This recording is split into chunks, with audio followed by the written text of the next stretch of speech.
Chapter 14 Evangeline A young star which shone o'er life too sweet an image for such glass. A lovely being, scarcely formed or moulded, arose with all of its sweetest leaves yet folded. The Mississippi!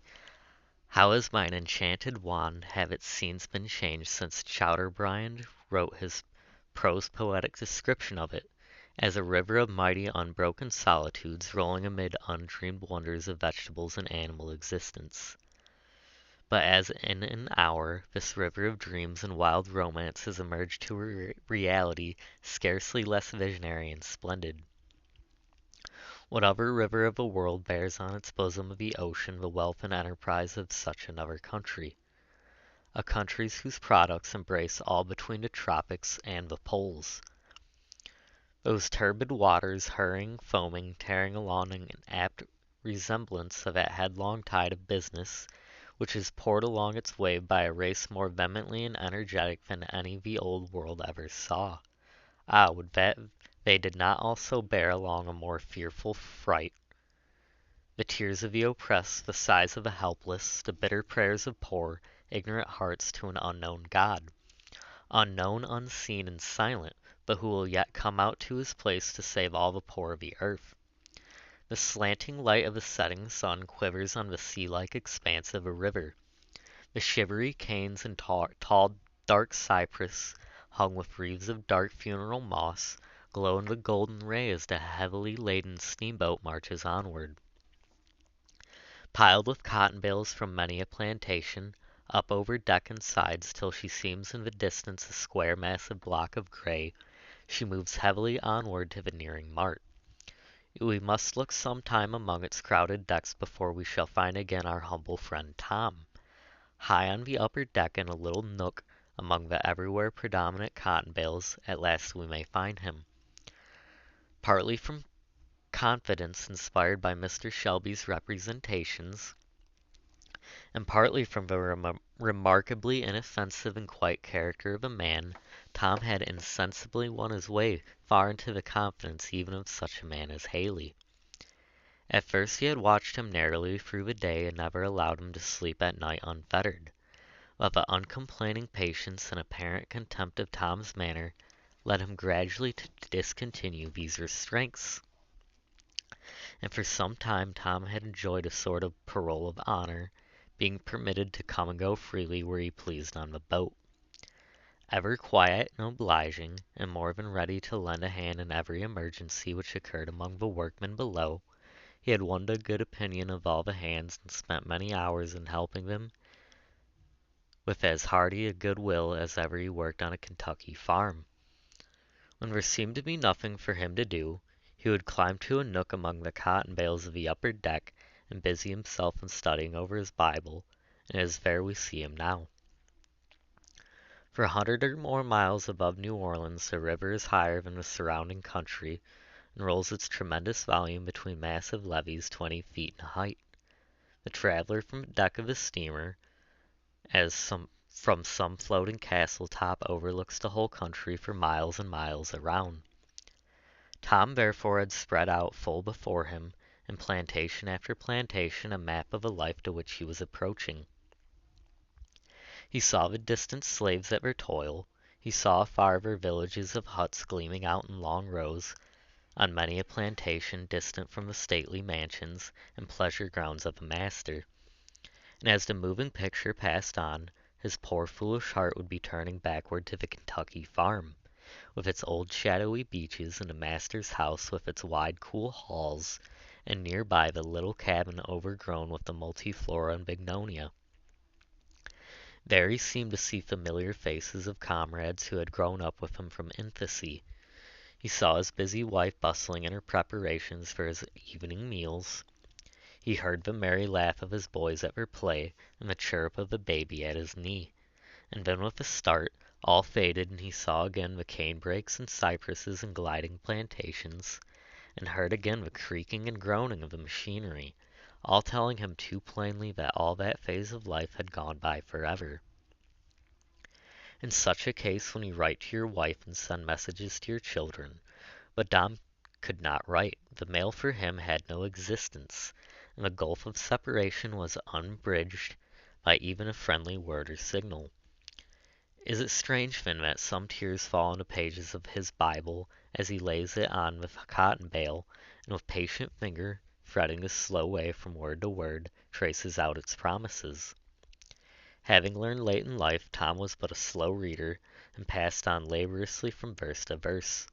Fortunately for him was it that the book he was intent on was one which slow reading cannot injure, nay, one whose words, like ingots of gold, seem often to need to be weighed separately, that the mind may take in their priceless value.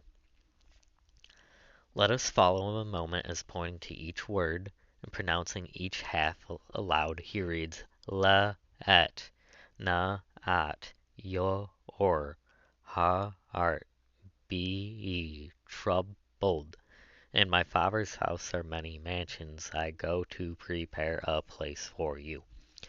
Cicero, when he buried his darling and only daughter, had a heart as full of honest grief as poor Tom's. Perhaps no fuller, for both were only men, but Cicero could pause over no such sublime words of hope, and look to no such future reunion. If he had seen them, 10 to 1 he would not have believed. He must fill his head first with 1,000 questions of authenticity of manuscript and correctness of translation.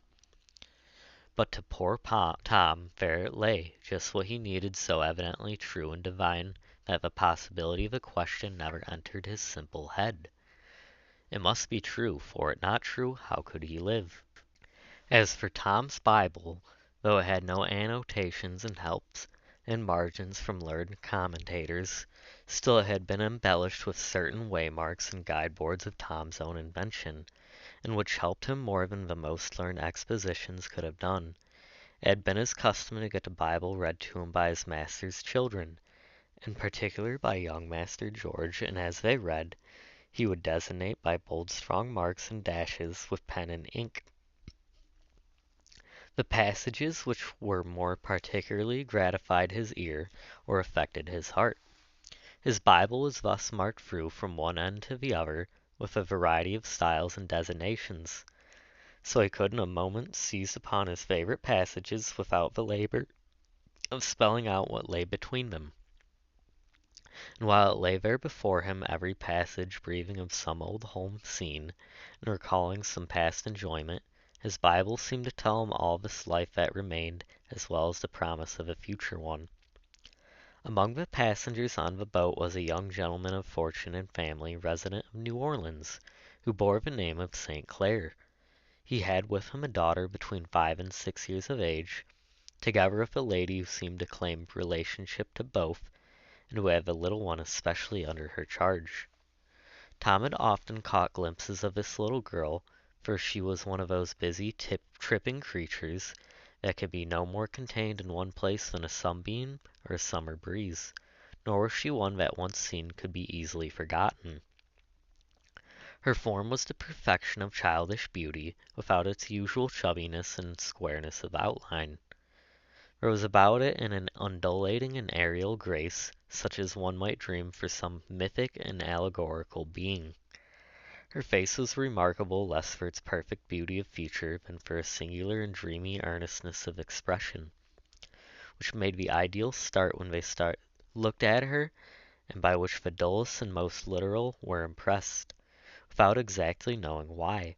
The shape of her head, and the turn of her neck, and the bust was peculiarly noble, and the long golden brown hair that floated like a cloud around it, the deep spiritual gravity of her violet blue eyes, shaded by heavy fringes of golden brown, all marked her out from other children, and made everyone turn and look after her, as she glided hither and thither on the boat.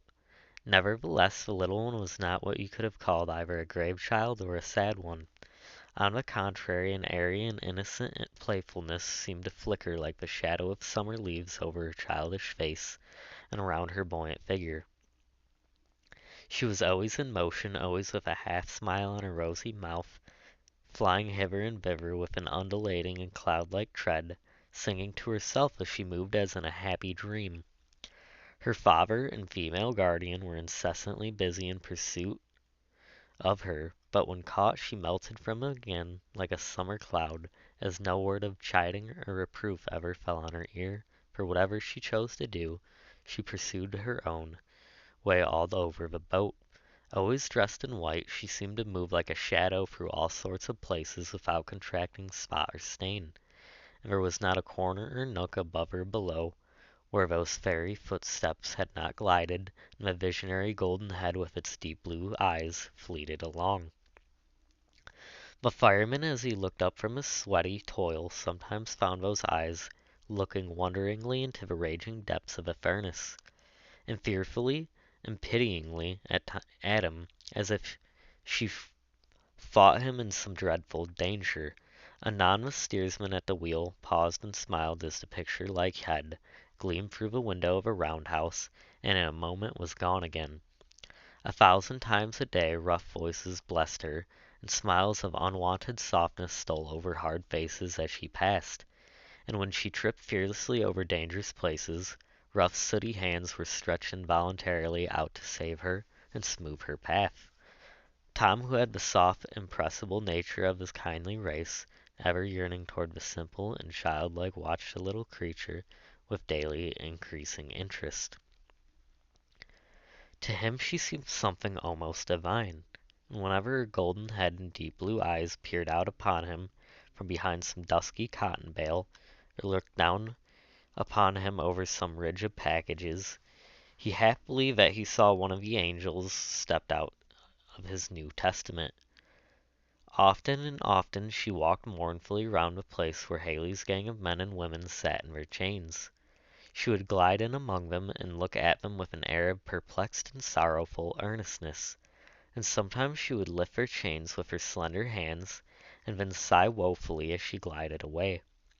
Several times she appeared suddenly among them, with her hands full of candy, nuts, and oranges, which she would distribute joyfully to them, and then be gone again.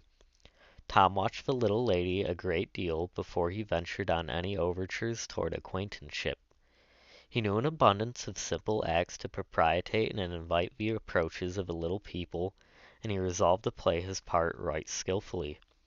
He could cut cunning little baskets out of cherry stones, could make grotesque faces of hickory nuts, or odd jumping figures out of elder pith, and he was a very pan in the manufacture of whistles of all sizes and sorts.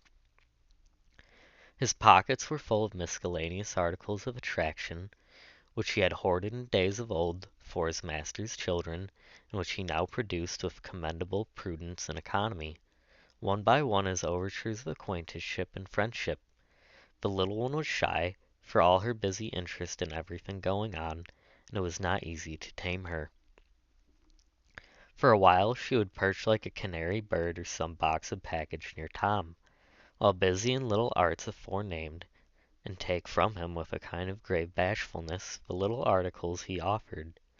But at last they got on quite confidential terms. "What's little missy's name?" said Tom, at last, where he thought matters were ripe to push such an inquiry.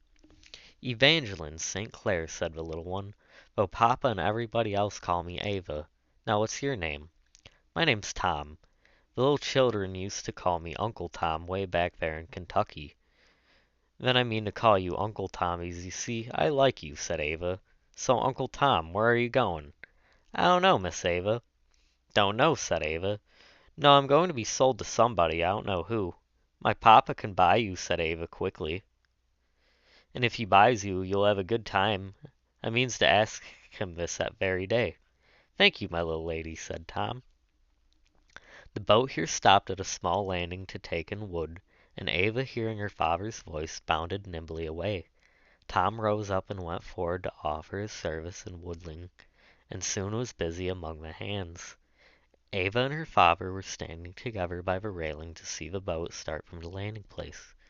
The wheel had made 2 or 3 revolutions in the water, when by some sudden movement the little one suddenly lost her balance and fell sheer over the side of the boat into the water.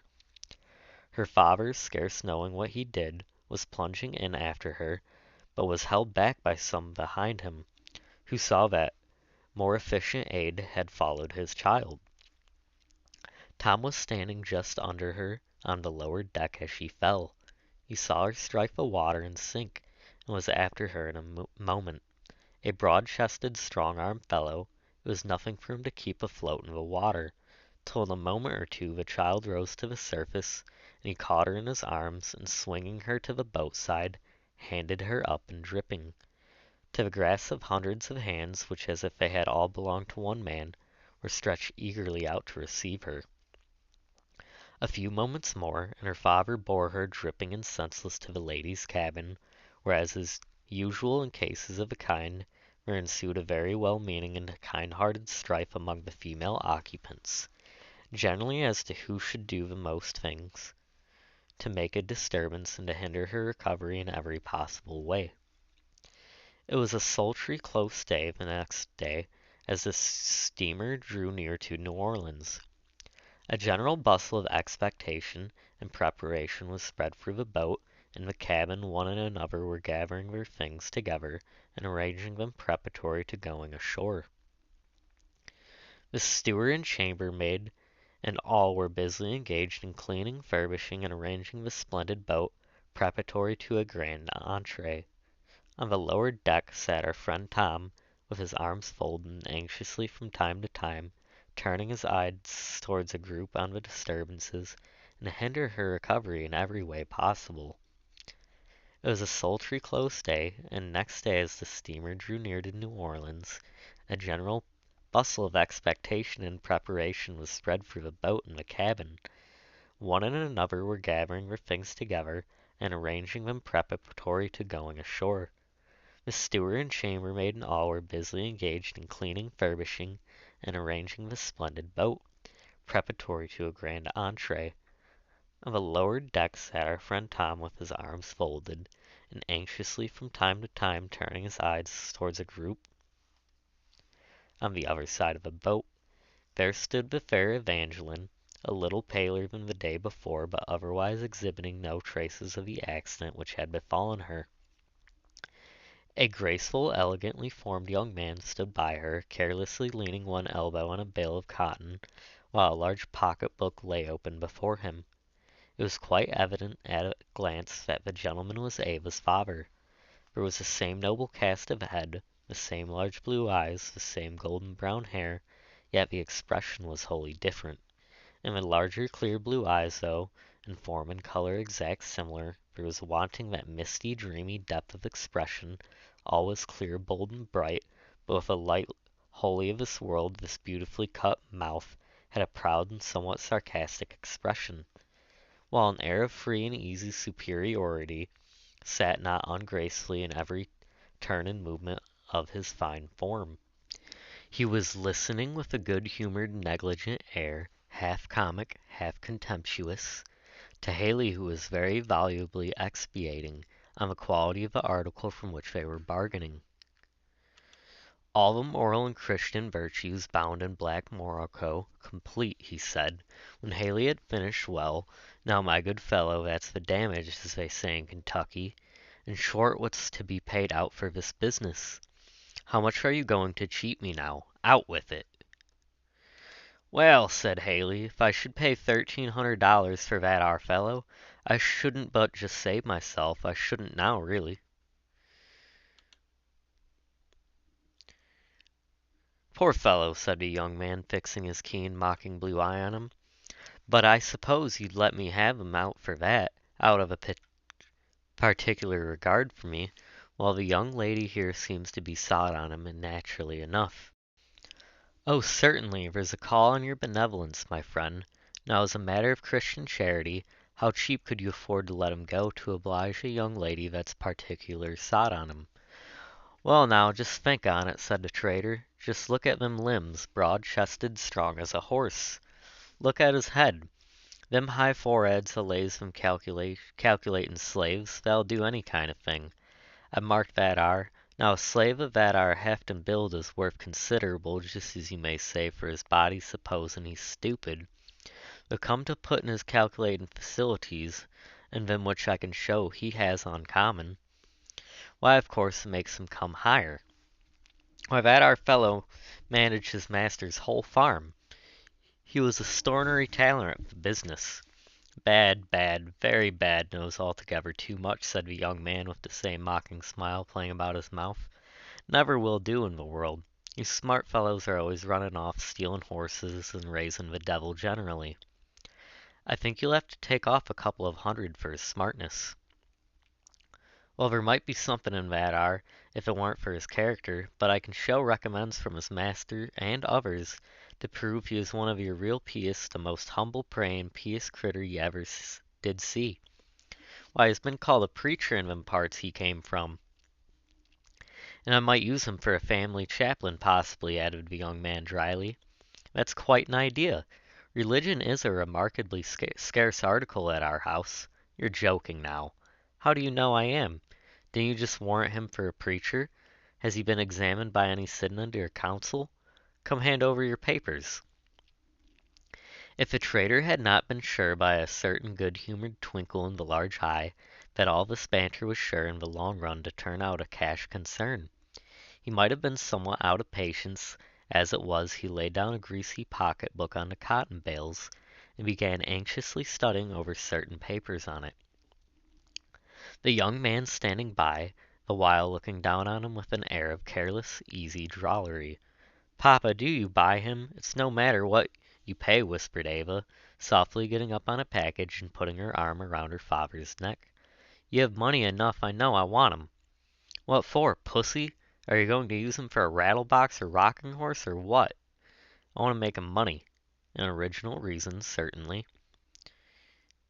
Here the trader handed up a certificate signed by Mr. Shelby, which the young man took with the tips of his long fingers and glanced over carelessly. "A gentlemanly hand," he said, "and well spelt, too. Well now, but I'm not sure, after all, about this religion," he said, the old wicked expression returning to his eye. "The country's almost ruined with pious white people, such pious politicians as we have just before elections, such pious goings on in all departments of church and state, that a fellow does not know who will cheat him next. I don't know, either, about religion being up in the market just now. I have not looked in the papers lately to see how it sells. How many $100 now do you put on for this religion?" "You like to be joking now," said the trader, "but then there's sense under all that ar. I know there's differences in religion. Some kind is miserable. There's your meetin' pious. There's your singin', roarin' pious. There ain't no accountin' black or white, but there rarely is.